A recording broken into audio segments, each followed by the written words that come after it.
Constant volume होता है, specific heat capacity eight constant volume, specific heat capacity eight constant pressure.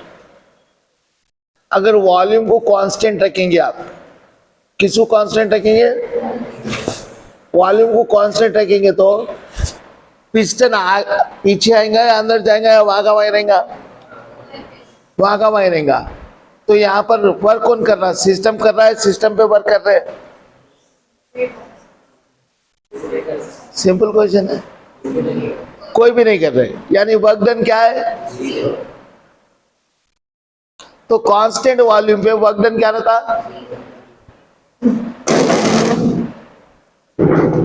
तो जब work done zero रहता, जब वर्क हो नहीं रहा है, जब अपन स्पेसिफिक हीट सप्लाई कर रहे हैं, पहले केस में। दूसरा केस, प्रेशर को कांस्टेंट रख रहे, यानी वॉल्यूम चेंज हो रहा। वॉल्यूम चेंज हो रहा तो वर्क डन हो रहा। वर्क डन हुए जब अपन हीट सप्लाई कर रहे, तो कौन से केस में हीट सप्लाई ज्यादा रहता? सेकंड केस में हीट सप्लाई। तो specific heat at constant volume को किससे बताते मालूम है? सीवी से। मिटा बेटा, specific heat at constant volume किससे बताते? सीवी से। स्पेसिफिक हीट कांस्टेंट प्रेशर किससे बताते? सीपी से। Specific heat at constant volume CV. उसका मतलब वहां पर वर्क डन हुआ या नहीं हुआ? नहीं हुआ। ध्यान से सुनना है, समझने का है, ये जितना समझे उतना अच्छा। और प्रेशर कांस्टेंट रहा तो वर्क डन हुआ। स्पेसिफिक हीट क्या होता पहले तो ये बोलो?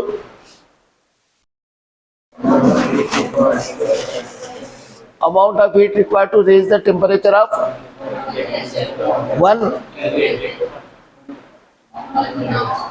1 ग्राम ऑफ सब्सटेंस। मास बोलना जरूरी है वहां पर। मास नहीं बोले तो वो क्या बन जाता? हीट कैपेसिटी बन जाती। मोल बोले तो मोलार हीट कैपेसिटी बन जाती। तो देखो बेटा,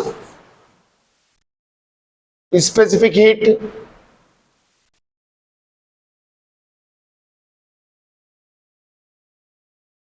पहला at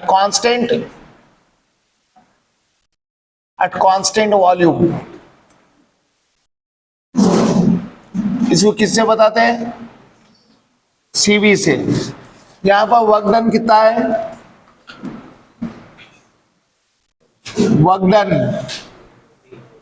equal to 0 at constant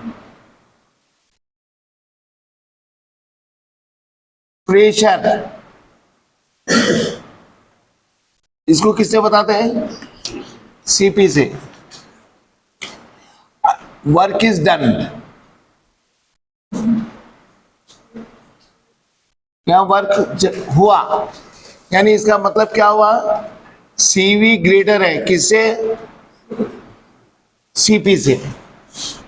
यहां वर्क हो रहा,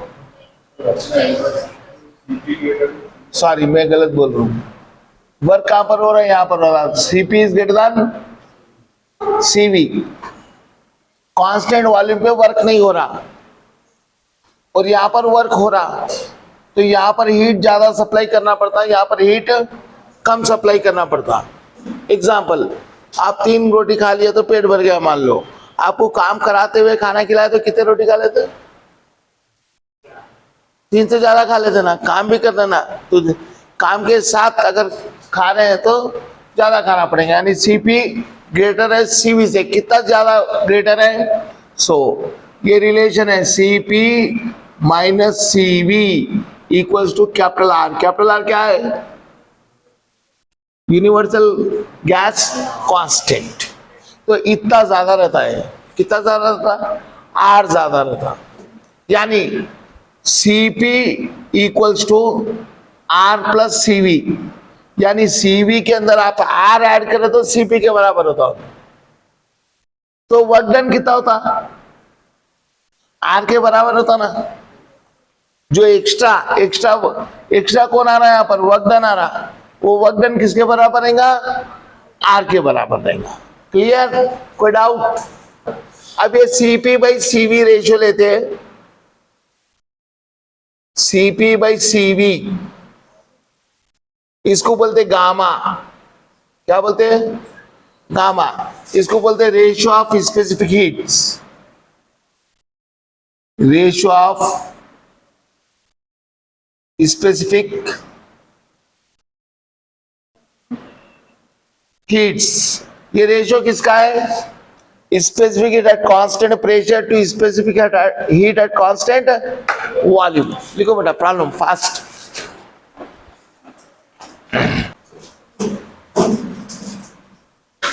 delta U and delta H,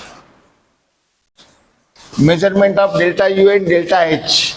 delta U क्या है? यू क्या है? Internal energy. एच क्या है? एंथैल्पी है, हीट नहीं है, एंथैल्पी, एंथैल्पी।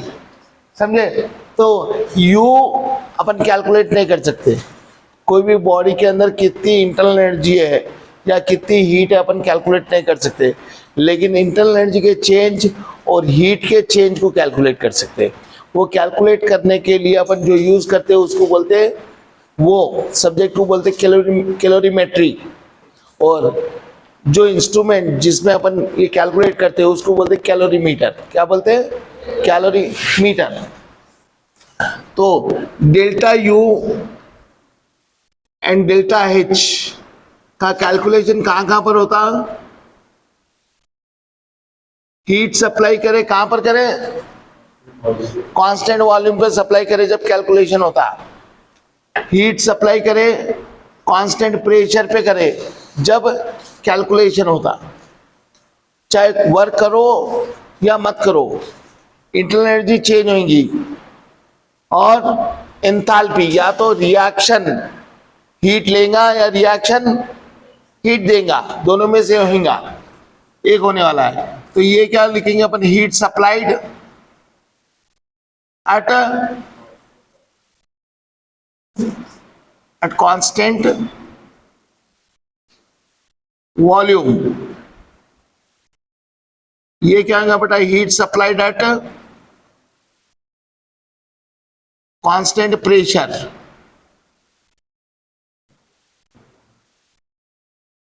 ध्यान दो, अब ये दोनों वैल्यूज आप फिजिकल रिएक्शन के लिए भी यूज कर कैलकुलेट करते हैं,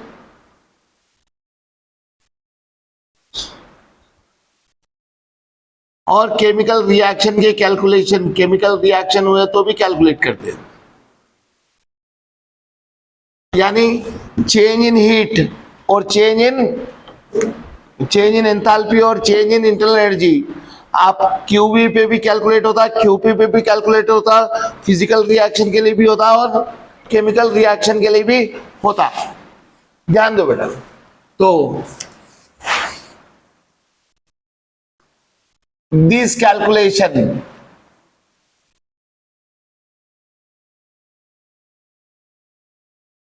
is done using bomb calorimeter।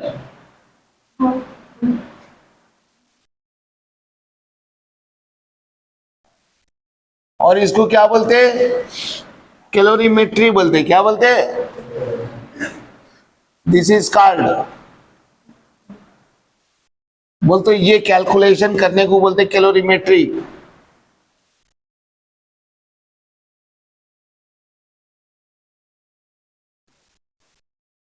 आया समझ में? अब यहां पर इसके अंदर अब आप लोग करें हीट सप्लाई। हीट सप्लाई जैसा क्यू लिया आप, ये क्यू कांस्टेंट वॉल्यूम पे भी हो सकता, कांस्टेंट प्रेशर पे भी हो सकता। ये अब हीट सप्लाई करेंगे तो वो हीट कौन सी रहती? स्पेसिफिक हीट रहेंगी। स्पेसिफिक बोल दो, वाटर लेंगे आप या कुछ भी सब्सटेंस लिए तो पर्टिकुलर नाम रहेगा ना, या ऐसे ही तो सप्लाई नहीं होती। वो वाटर को सप्लाई करेंगे या अल्कोहल को सप्लाई करेंगे तो सबकी अलग अलग हीट रहती है, स्पेसिफिक हीट रहती। तो इस जब आप हीट सप्लाई करेंगे तो क्या चेंज होगा उसके अंदर? टेम्परेचर चेंज होगा। तो हीट सप्लाई क्या होगा बेटा, सी। ये सी क्या होता, वी भी हो सकता और पी भी हो सकता। वी हुए तो वर्क डन हुआ, और पी रहे तो सॉरी वी रहे तो वर्क डन नहीं हुआ, पी रहे तो वर्क डन हुआ। ये सीवी, सीवी लिया तो एट कांस्टेंट वॉल्यूम, यहां पर टेम्परेचर चेंज होगा T2 माइनस T1। ये क्या लिखूंगा, क्यूवी लिख दूं, और एंड ये कांस्टेंट प्रेशर भी हो सकता, ये क्या लिखूंगा, Cp into T2 minus T1। यानी इसको आप क्या लिख सकते हैं, Cv डेल्टा T। ये टेम्परेचर किस में है, टेम्परेचर किस में है, ये डिग्री सेंटीग्रेड में है, केल्विन में है, केल्विन होगा, लिखो।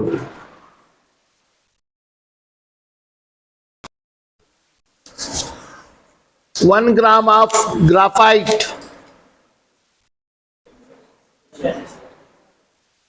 Question, 1 gram of graphite on burning gives minus 20.7 kilojoule per Kelvin,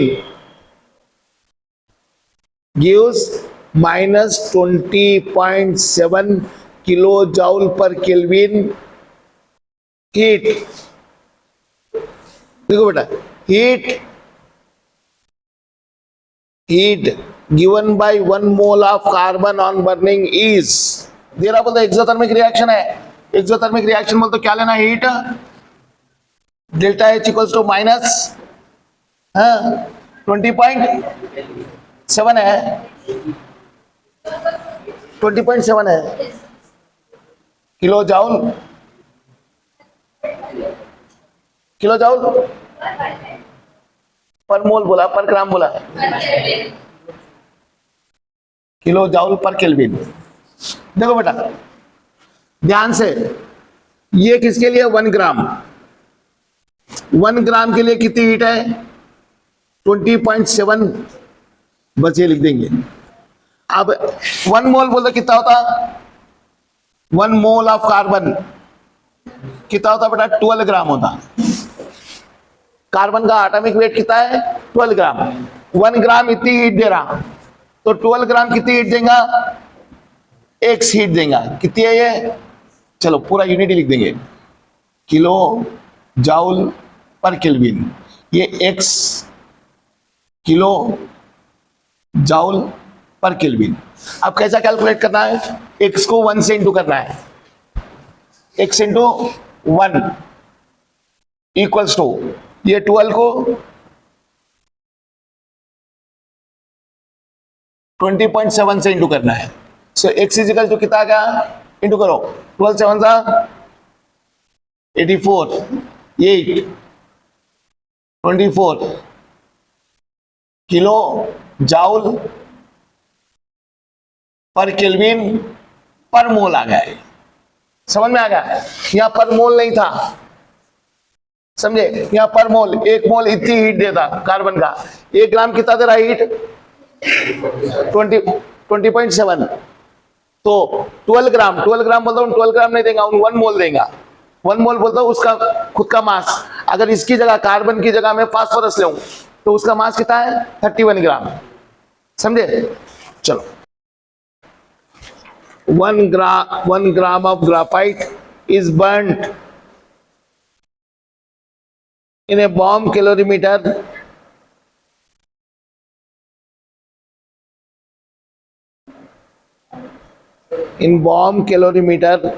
in excess of oxygen at 298 Kelvin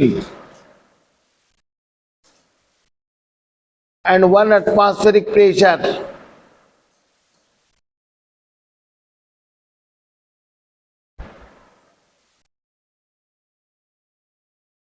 According to the equation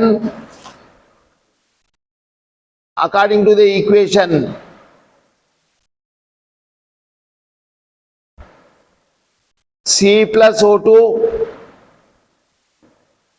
gives CO2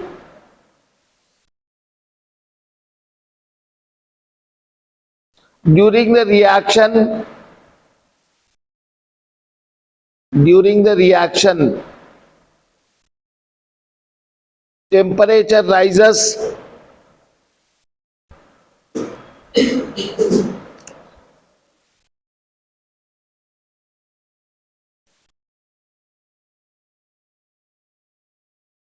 (25°C to 27°C).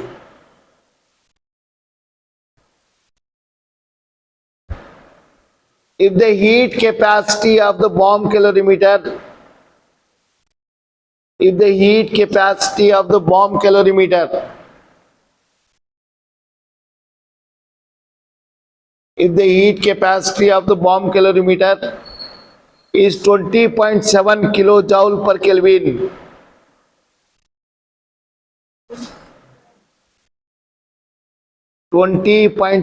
kilojoule per Kelvin, enthalpy change for the reaction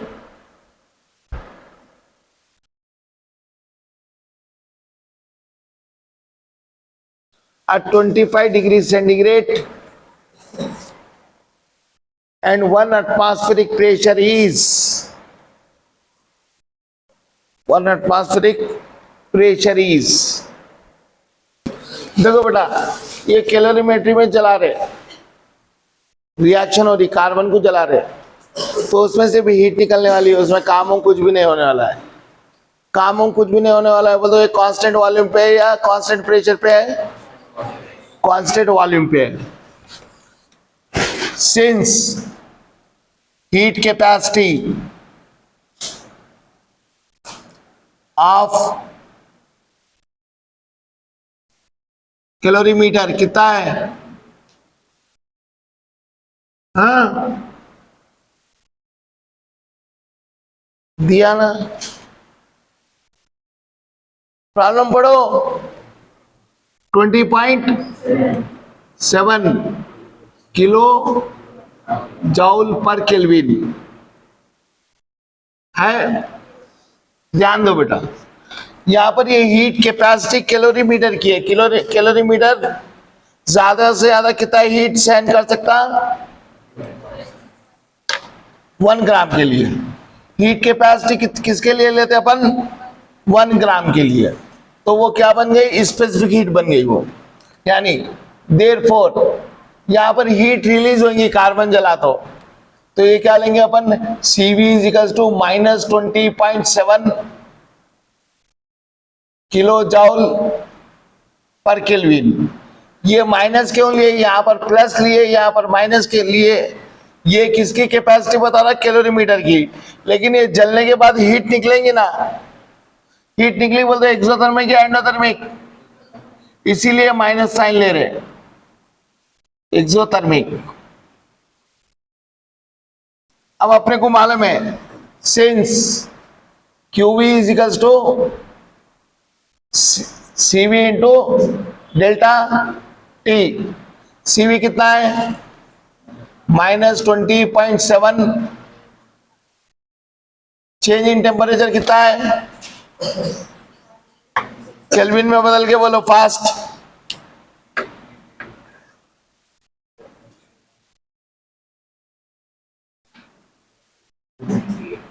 हाँ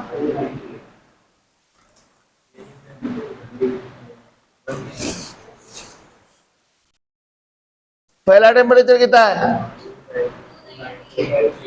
25°C है। आप लोग उसमें देख रहे हैं, question बदल दिए, क्वेश्चन लिखे ही नहीं आप लोग, तो आपको क्या मालूम? क्वेश्चन पढ़ो। 25°C दिए ना, 25°C में 273 ऐड कर दो, कितना होगा? 298 केल्विन। दूसरा टेम्परेचर कितना दिए? 273, कितना होगा? 300। तो कितना होगा? 300 माइनस 298 कितना है बेटा? -20.7 इंटू 2, ये कितना हो जाएगा 41.4। ये क्या है अपने को टेम्परेचर, यानी ये टेम्परेचर केल्विन कट जाएगा तो अपने को आएगा ये किलो जाउल। ये क्या है अपने को किलो जाउल। इसका यूनिट में अगर यहाँ लिखूं, इसका केल्विन लिखूं, तो ये ऊपर वाला केल्विन नीचे वाला केल्विन कट जाता। कट करके बताऊं, ये किलो जाउल पर केल्विन है। ये कितना है बेटा 300 माइनस 298 के, ये कट गया तो अपने को आया क्या किलो जाउल आया। ये क्या है हीट, ये हीट ही तो अपने को चेंज इन एंथैल्पी और चेंज इन इंटरनल एनर्जी देने वाला है ना।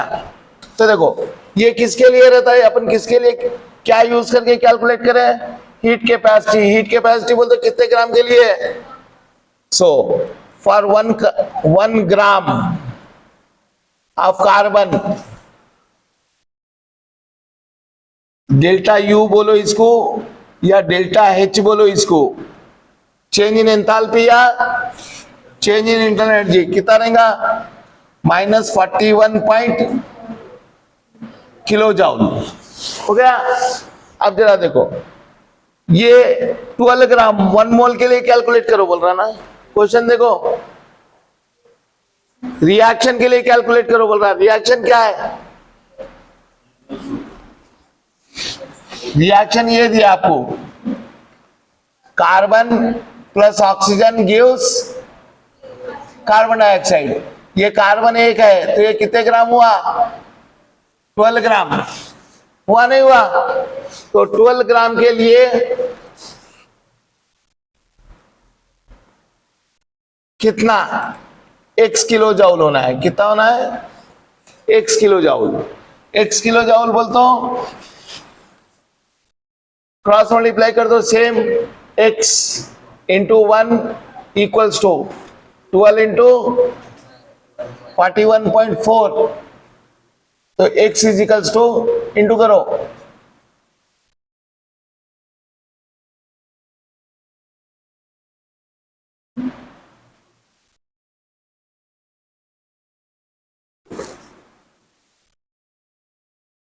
49। ये क्या है किलो जाउल, किसके लिए लिए अपन 1 मोल के लिए लिए, तो इसको क्या लिखना है किलो जाउल पर मोल। आ गया समझ में।